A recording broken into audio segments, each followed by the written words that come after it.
नमस्कार मित्रों। पिछले भाग 167 में हम लोगों ने बीएनएसएस 2023 के सेक्शन 221 पर चर्चा किया था, जिसमें हम लोगों ने देखा था कि बीएनएस 2023 का सेक्शन 67 का अपराध अर्थात पति पत्नी पृथक्करण के दौर से गुजर रहे हैं और वैसे दौर में पति के द्वारा पत्नी के साथ किसी तरह से इंटरकोर्स मैथुन किया जाता है, तो वहाँ पर उस पत्नी के द्वारा दिए हुए लिखित परिवाद पर न्यायालय उस अपराध का संज्ञान लेती है। उसके संदर्भ में था। उसी अनुक्रम में आज हम भाग 168 में लेकर आए हैं। बीएनएसएस 2023 का सेक्शन है मित्रों 222। Section 222 BNSS 2023 says us about prosecution for defamation, मानहानि के लिए अभियोजन चलाने के संदर्भ में। मित्रों, यह सेक्शन कहता है कि भारतीय न्याय संहिता 2023 की धारा 356 है, जो मानहानि के अपराध को बताता है। कोई व्यक्ति अगर किसी व्यक्ति के विरुद्ध कोई इस तरह का बात बोलता है, लिखता है, प्रकाशित करता है, फैलाता है, प्रचारित करता है, लिखकर, बोलकर, इलेक्ट्रॉनिकली, किसी भी तरह से, जिससे कि उसके ख्याति का मानहानि पहुंचता है, तो यह मानहानि माना जाता है। सेक्शन 356 बीएनएस भारतीय न्याय संहिता 2023। तो यह सेक्शन कहता है, बीएनएसएस 2023 का सेक्शन जो 222 है, कहता है कि इस तरह के अपराध से जो व्यथित व्यक्ति होंगे, सिर्फ उनके ही द्वारा परिवाद जो दायर किया जाएगा, तो न्यायालय उस अपराध का संज्ञान लेगी। अन्यथा दूसरे के द्वारा अगर फाइल किया जाएगा परिवाद उनकी ओर से, व्यथित व्यक्ति की ओर से, तो नहीं लेगी। परंतु कहता है, परंतु में कि अगर इस तरह के अपराध से व्यथित व्यक्ति अगर कोई बालक है, कोई विकृत चित्त व्यक्ति है, कोई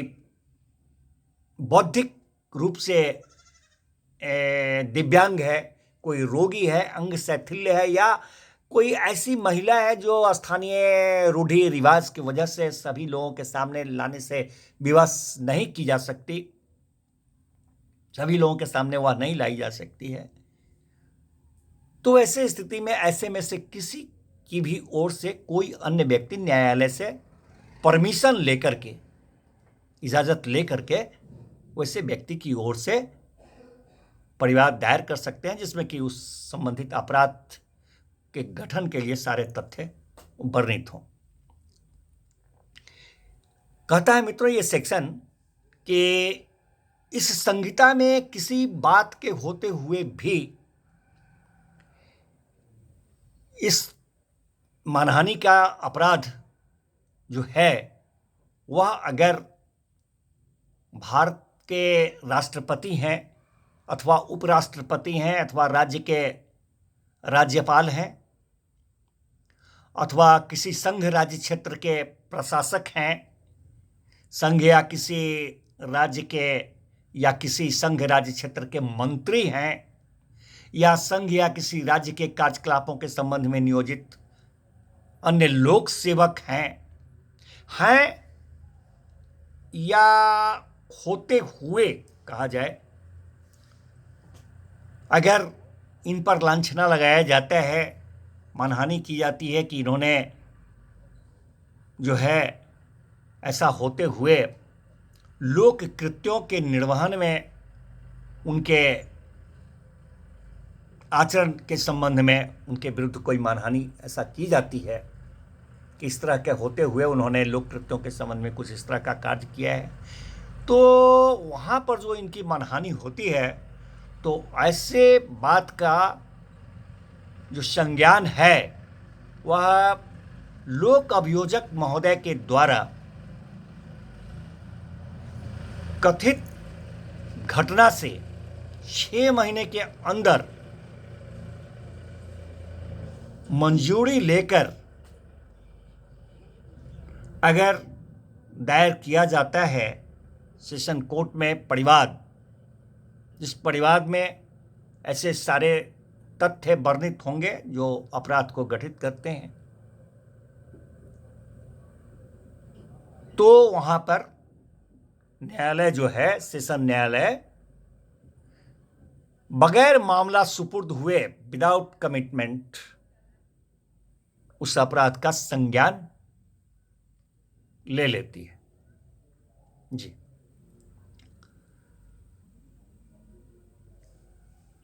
कहता है मित्रों ये सेक्शन स्पष्ट तौर पर कि वो जो परिवाद दायर किए जाएंगे उसमें वो सारे तथ्य जिससे कि अपराध गठित होता है, स्वरूप है उसका, वो सारी विशिष्टियां उसमें वर्णित होंगी उस अपराध में, जो कि अभियुक्त को जब सूचना दिया जाएगा उसके किए हुए अपराध के लिए, तो सूचना देने के लिए उचित रूप से वह पर्याप्त हो। तो इस तरह से उसका स्वरूप है, उसमें सारी विशिष्टियां हैं, अपराध के तथ्य उसमें वर्णित होंगे उसे परिवाद में।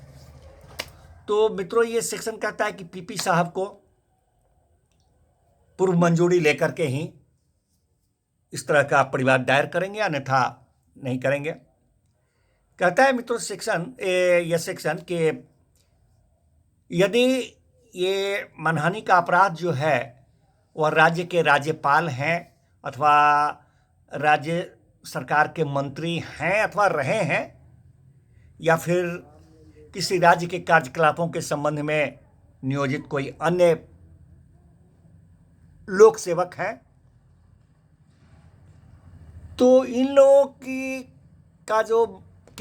इन लोगों के विरुद्ध जो मानहानि का अपराध होगा, तो वहां पर जो पूर्व मंजूरी पीपी साहब लेंगे वो कहाँ से लेंगे, तो राज्य सरकार से लेंगे और तब परिवाद दायर करेंगे। और अगर इन लोगों के अलावा कोई और है, अन्य लोगों की स्थिति में अगर मानहानि हुई है, तो वहां पर केंद्र सरकार से मंजूरी लेंगे, सैंक्शन, और तब इस तरह का परिवाद दायर करेंगे पीपी साहब। कहता है मित्रों ये सेक्शन कि इस धारा का कोई भी ऐसा बात जो है, ऐसे व्यथित व्यक्ति को अधिकारिता वाले जुडिशियल मजिस्ट्रेट के समक्ष परिवाद करने के अधिकार पर कोई प्रभाव नहीं डालेगा, या फिर ऐसे परिवाद पर अपराध का संज्ञान करने की जो ऐसे जुडिशियल मजिस्ट्रेट साहब की शक्ति है, वैसे शक्ति पर भी इस धारा में वर्णित कोई भी उपबंध है, कोई भी बात है, वो प्रभाव नहीं डालेगा। धन्यवाद मित्रों, मिलते हैं फिर नेक्स्ट भाग में नेक्स्ट सेक्शन के साथ।